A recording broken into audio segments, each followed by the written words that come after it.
Ya, pemirsa, PT Trimitra Transpersada Tbk resmi menjadi perusahaan tercatat di Bursa Efek Indonesia. Emiten berkode saham BLOG ini melepas sebanyak 563,24 juta saham baru dengan harga penawaran Rp250 per saham. Dengan demikian, perseroan akan meraih dana segar dari IPO sebesar Rp140,81 miliar. Saham CHEK, BLOG, MERI, dan PMUI telah resmi dicatatkan di Bursa PT Trimitra Transpersada Tbk resmi melantai di Bursa Efek Indonesia. Emiten berkode saham BLOG ini menerbitkan saham baru sebanyak 563,24 juta saham atau setara 16,67% dari modal ditempatkan dan disetor penuh setelah IPO. Adapun harga saham yang ditawarkan ke publik sebesar Rp250 per saham. Dengan demikian, BLOG meraih dana segar sebanyak Rp140,81 miliar. Perseroan akan menggunakan dana hasil IPO sebesar 67% untuk menambah modal anak perusahaan yaitu PT Simpan Sini Saja atau SSA yang bergerak di sektor pergudangan, termasuk pembangunan 3 gudang berpendingin yang akan dibangun di Tangerang, Pontianak, dan Makassar. Sedangkan sisanya 33% akan dialokasikan untuk membeli 75 hingga 100 unit kendaraan yang akan memperkuat armada kendaraan jenis light truck tipe cold and dry guna mendukung ekspansi bisnis perseroan. Perseroan hingga kini mengoperasikan lebih dari 3.200 armada di 124 titik operasional yang tersebar di 47 kota di seluruh Indonesia. Dan sejalan dengan pertumbuhan bisnis, Perseroan akan melakukan ekspansi dengan membangun fasilitas cold storage baru dan menambah armada kendaraan. Jakarta, Tim Liputan IDX Channel.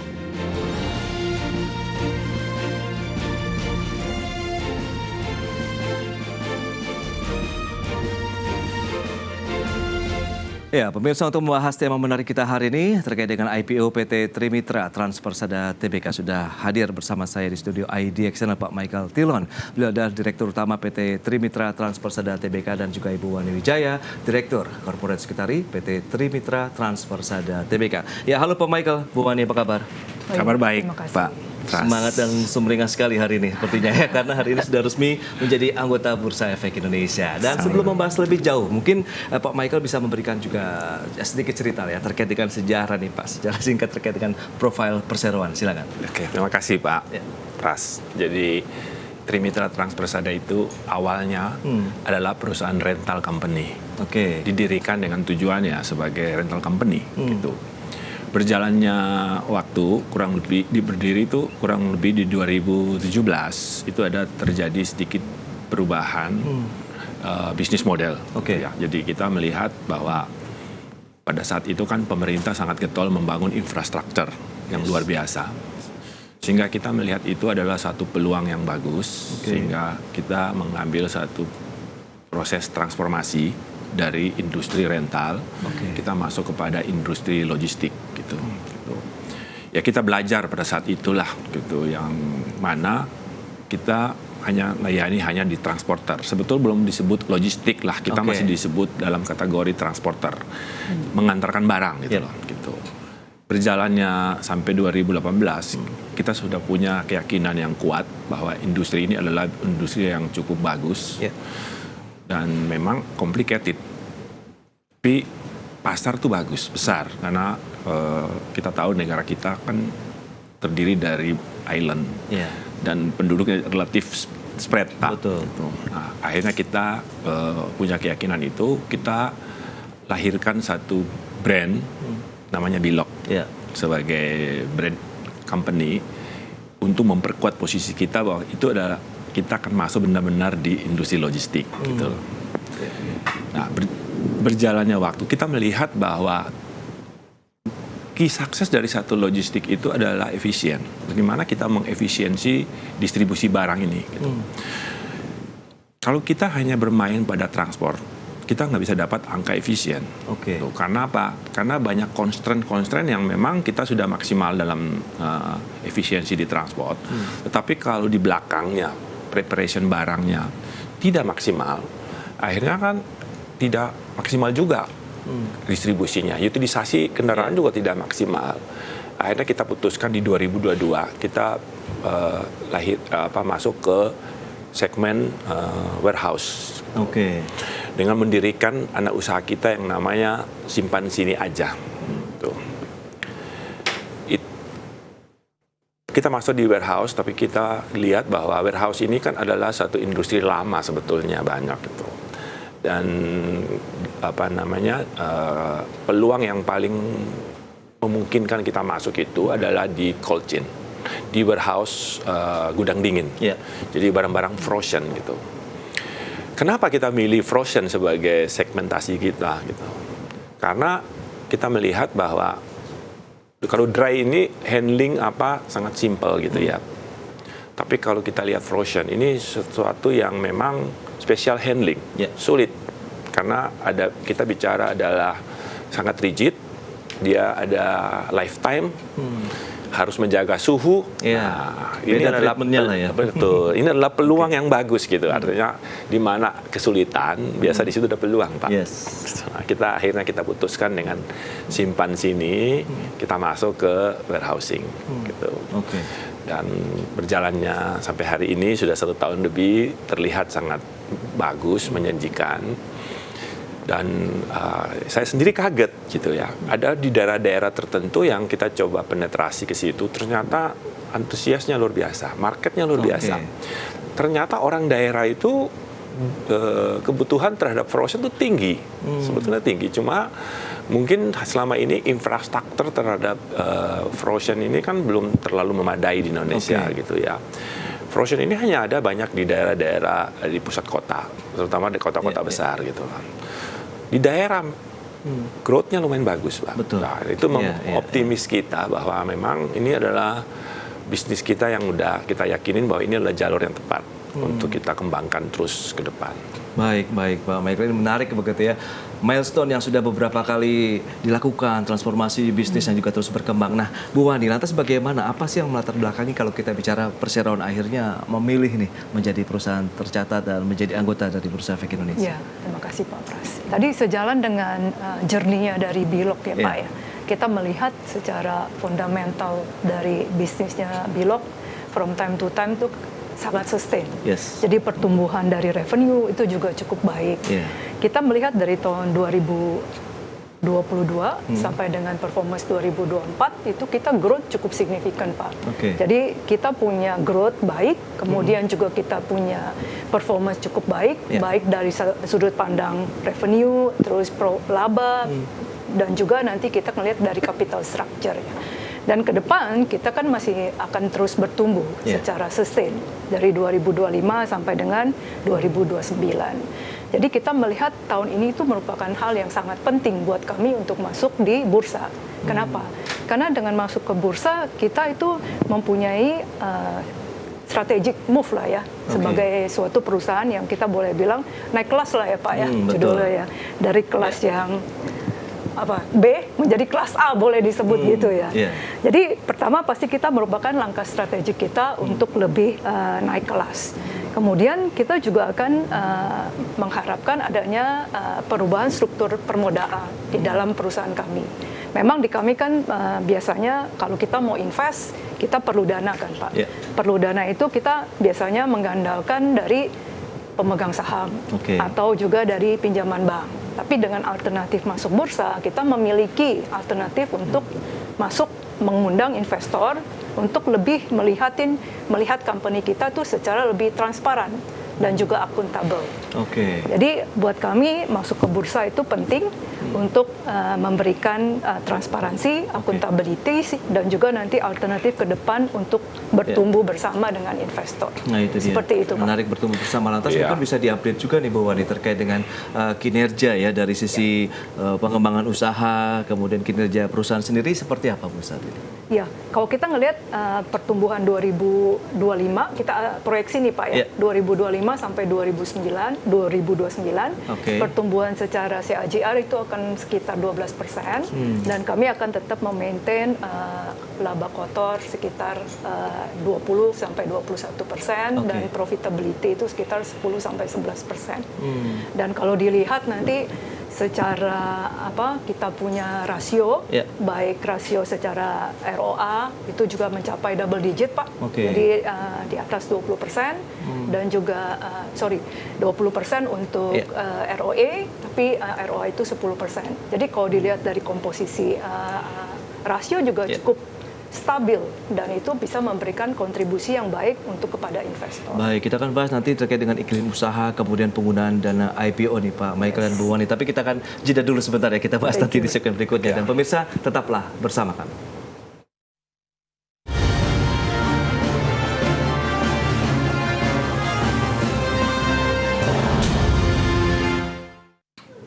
Ya, terima kasih Anda masih bergabung bersama kami dalam Market Review, dan berikut ini kami sampaikan data untuk Anda terkait dengan profil emiten yang baru saja IPO atau melantai di Bursa Efek Indonesia.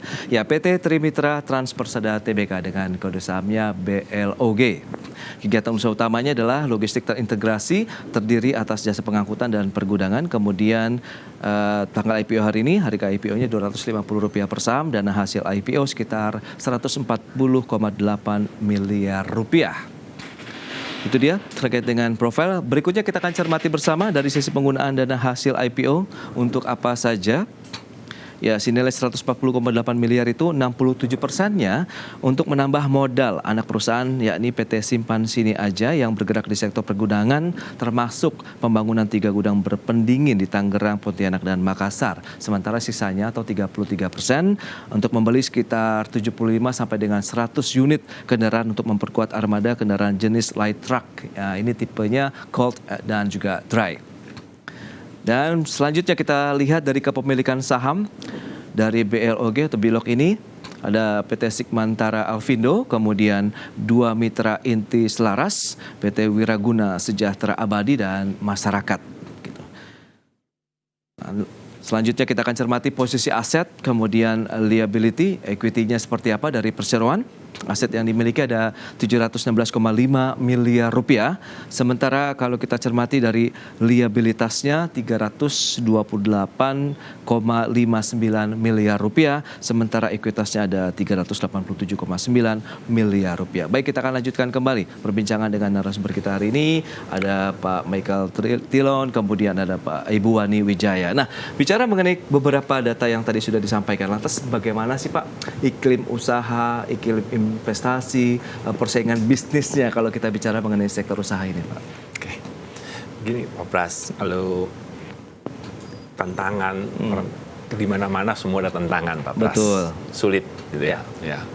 Tapi kita percaya Pak bahwa kita masuk ke industri ini industri yang spesifik sebetulnya, dengan kompleksitas yang tinggi. Karena kita gudang dingin ya, distribusi barang dingin pada khususnya. Itu banyak constraint yang memang harus diperhatikan. Gitu. Nah, kita lihat bahwa kompetisi ini akan pasti banyak. Tapi kalau kita lihat bahwa orang mendistribusi barang, itu ujung-ujungnya apa sih? Adalah efisien. Betul nggak? Karena yang diangkut barang, bukan manusianya. Tidak ada kenikmatan di situ. Bagaimana cost perpindahan barang gitu. Sehingga apa? Kita lakukan banyak hal di sini untuk bisa melakukan banyak efisien gitu. Yang menjadi titik berat kita adalah kita bangun ada 3 hal di sini. Yang pertama adalah teknologi. Gitu Jadi kita keniscayaan bahwa bisnis sekarang itu lepas yang daripada teknologi. Gitu ya. Jadi kita semua truk kita semua bersuhu dan suhu dingin, semua ada indikator-indikatornya, termasuk di gudang-gudang dingin. Ada tracking system kita pakai. Jadi teknologi ini cukup komprehensif, termasuk pengelolaan armada. Yang kedua apa, Pak? Yang kedua adalah sumber daya manusia. Karena dalam proses itu, yang namanya manusia masih ada di dalam. Masih bermain peran penting gitu. Sehingga SDM ini menjadi concern kita tahun ini dan tahun depan. Bagaimana menciptakan sumber daya manusia yang memang punya standar yang tinggi. Gitu. Ini menjadi tantangan kita. Gitu. Yang ketiga apa? Gitu. Yaitu network distribution. Gitu. Itu penting banget. Gitu. Di luar itu kita juga akan menciptakan market tersendiri. Jadi bisnis kita itu bukan sekedar hanya menyimpan penyimpanan, storage. Tapi kita kelola bagaimana mendistribusi sampai kepada barang yang lebih kecil. Kita bisa konsolidasi beberapa prinsipal untuk dalam satu titik pengiriman yang sama. Sehingga apa? Efisien. Itu keyakinan kita bahwa dengan 3 hal itu kita bisa cukup bisa bertarung lah di segmen ini gitu. Kompetitif lah ya kalau bisa disampaikan begitu kepada pemirsa. Selain penggunaan teknologi, networking juga yang menjadi hal utama begitu. Nah, Bu Wani, lantas bagaimana kalau kita bicara penggunaan dana hasil IPO ini? Kan berarti ada dana segar yang diraih perseroan. Ini untuk apa saja? Apakah lebih full untuk ekspansi bisnis kah atau bagaimana? Ya, kami kan akan menerima dana IPO sekitar 140 miliar Pak Pras. Seperti yang sudah kami janjikan kepada para pemegang saham, memang 67% itu akan kami gunakan untuk pembangunan fasilitas gudang di 3 tempat, yaitu di Tangerang, Pontianak, Makassar. Ini menambah kita punya kapasitas yang memang sebenarnya kita lagi bangun juga paralel gitu Pak. Jadi kita tahun ini kita akan membangun total 5 gudang sebenarnya. Nah, yang 2 gudang kita pakai dana sendiri sebenarnya Pak. Sedangkan yang 3 ini kita pakai dari dana IPO. Jadi ini akan menambah kapasitas kita untuk mensupport pelanggan yang memerlukan tadi cold storage yang seperti Pak Michael sudah jelaskan. Kemudian sisa yang 33% itu kita akan gunakan untuk menambah armada transport. Jadi ini kan satu value chain ya Pak ya. Jadi yang transportnya juga itu untuk transport yang berhubungan dengan cold gitu. Jadi transport yang cold gitu. Jadi ini juga suatu alignment antara gudang cold sama transport cold yang memerlukan penanganan khusus. Biasanya itu untuk suhu yang tertentu Pak, termasuk kayak frozen food dan sebagainya. Dan perkembangan kita untuk ekspansi sebenarnya kita tidak hanya menggunakan dana IPO sebenarnya Pak. Karena kan kita ada lumayan cukup banyak investasi di tahun ini. Jadi kita ada kombinasi dari dana IPO dan juga nanti dari internal cash flow dan dari dana pinjaman bank. Dan kita expect semuanya bisa berjalan dengan baik. Nah ini menarik. Berarti kalau 3 daerah itu, menurut Pak Michael sendiri, apakah memang itu menjadi daerah yang berpotensi tinggi juga nih akan memberikan value ataupun benefit juga bagi perseroan nih Pak? Kalau daerah itu sebetulnya kita sudah beroperasi, tapi dalam size yang kecil. Artinya kita sudah punya data dan kita sudah melihat trennya. Itu growth-nya itu luar biasa. Tumbuhnya bagus. Sehingga sekarang ini kapasitas kita nggak cukup. Makanya sehingga kita harus bangun yang lebih besar size-nya di daerah itu. Termasuk daerah yang lagi pembangunan di luar Jawa. Itu daerah-daerah yang cukup potensi yang kita lihat. Kalau kita lihat yang menjadi backbone perusahaan sendiri daerah mana Pak? Maka masih Pulau Jawa begitu mungkin? Kalau frozen sih relatif masih Jawa karena penduduk masih Jawa ya. Tapi kita juga belum melihat di daerah-daerah tertentu ya. Ini orang bilang bahwa ada demand belum digarap atau sebetulnya mereka juga, kalau kita lihat di beberapa daerah, seperti kita ngomong Pontianak, kita juga kaget Pak. Daerah itu tiba-tiba bisa bagus ininya, demand-nya. Ekspektasi kita tuh daerah itu tidak sebagus yang kita pikirin gitu loh. Karena memang setelah kita punya storage, mungkin prinsipal juga endorse produk gitu. Sehingga akhirnya demand-nya juga relatif bagus. Gitu. Jadi kita punya keyakinan bahwa di daerah ini juga potensinya sangat luar biasa. Cuma belum ada infrastruktur, sehingga prinsipal juga kesulitan untuk itu. Karena kita lihat kalau bangun infrastruktur itu kan bukan hanya sekedar gudang disimpan, tapi bagaimana mengelola. Itu sangat sulit mengelola. Karena rigid ya, terhadap suhunya rigid, terhadap kontaminasi itu rigid banget.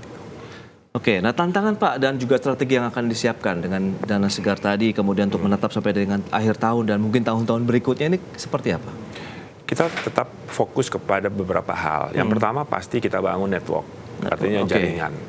Tadi saya katakan sebelumnya bahwa kita fokus dalam 3 sampai 5 tahun ke depan kita membangun jaringan. Karena membangun itu kan tidak semudah beli.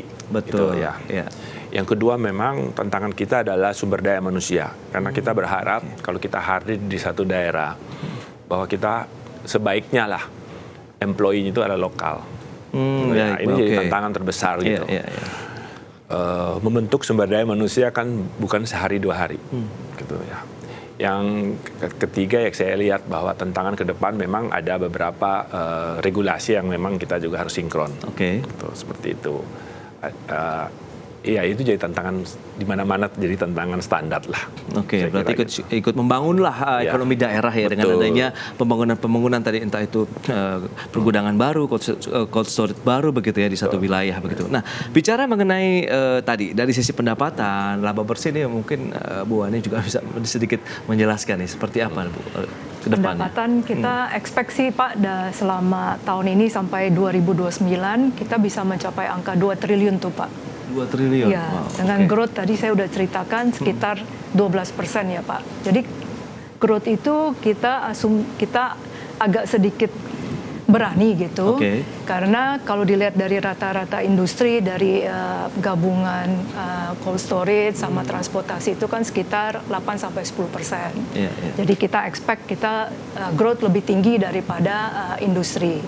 Jadi dengan mencapai angka 2 triliun nanti kita bisa pasti kita harapkan bisa mendapatkan profitability yang lebih tinggi, yaitu sekitar tadi saya udah ceritakan sekitar 10-11% dari situ. Dan kita juga berkomitmen kepada pemegang saham bahwa kita akan selalu bisa memberikan kontribusi lah ya. Dalam bentuk apa? Biasanya kan dalam bentuknya dividen gitu. Betul. Ya, kita akan berusaha untuk komit ya Pak Michael untuk bisa mendistribusikan dividen kalau bisa maksimum sampai 50% gitu. Wow, ini setiap tahunnya ya. Pak. Baik, ini buat pemirsa nih, jangan lupa nih langsung saja mungkin bisa dilirik-lirik saham BLOG-nya begitu. Tambahkan sedikit Mas Pras. Jadi ya kalau dilihat kita punya proyeksi 5 tahun ke depan, ya kita optimis mungkin di 2-3 tahun ke depan. Karena tahun ini kita dalam proses pembangunan. Artinya kita berharap pembangunan dengan menambah jumlah storage, artinya akan meng-create revenue. Hari ini kita belum maksimal gitu, dalam masa pembangunan gitu. Jadi kalau sudah kita menghitung kalau kita sudah operate kira 5 storage yang kita targetkan, yang tadi dibilangin Bu Wani, itu sesuatu yang tidak terlalu sulit untuk kita capai gitu. Optimisme terakhir bagaimana Pak Anda melihat begitu perseroan ke depan dengan tadi ada ekspansi bisnis yang sudah ini terencana, berarti tinggal timeline saja dijaga begitu nih Pak. Kita sangat optimis ya Pak ya. Kita lihat karena ini lihat aja laporan keuangan kita ya cukup stabil dan relatif growth ya gitu. Dan kita masuk dalam 2 tahun ini ke storage. Melihat dari 2 tahun ini trennya sangat bagus gitu.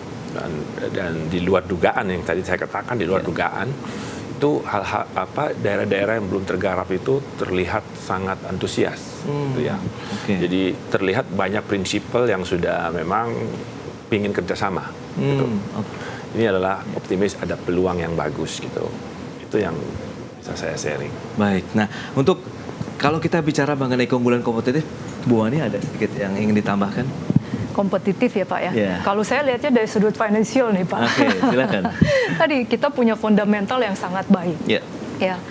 Pasti kalau kita secara investor pasti ngelihatnya kan growth Pak. Growth tadi kita udah lihat, kita udah cerita bahwa kita akan growth-nya tuh sustain lah ya. Mungkin bisa lebih cepat. Tadi kita expect 5 tahun, ternyata mungkin bisa realisasi 2-3 tahun lebih cepat. Kemudian pasti kan kita ngomongin performance ya Pak ya. Performance tadi kita juga punya rasio itu biasanya semua double digit gitu. Ketiga udah pasti itu return to shareholder Pak, return to pemegang saham lah. Yang tadi juga saya udah jelaskan, kita mudah-mudahan gitu bisa memberikan return yang cukup baik buat para pemegang saham. Dan dengan menjadi perusahaan terbuka, kita bisa melaporkan semua performansi operasional perusahaan secara terbuka. Itu dia, lebih transparan tentunya begitu. Transparan dan akuntabilitas. Baik, itu dia Pak Michael Tilan, Ibu Wani, terima kasih banyak atas kehadirannya di studio IDX dan semoga makin maju lagi nih ke depan dengan beragam strategi bisnis, upaya-upaya yang sudah dilakukan begitu, tinggal memetik hasilnya saja nanti ke depan. Terima kasih.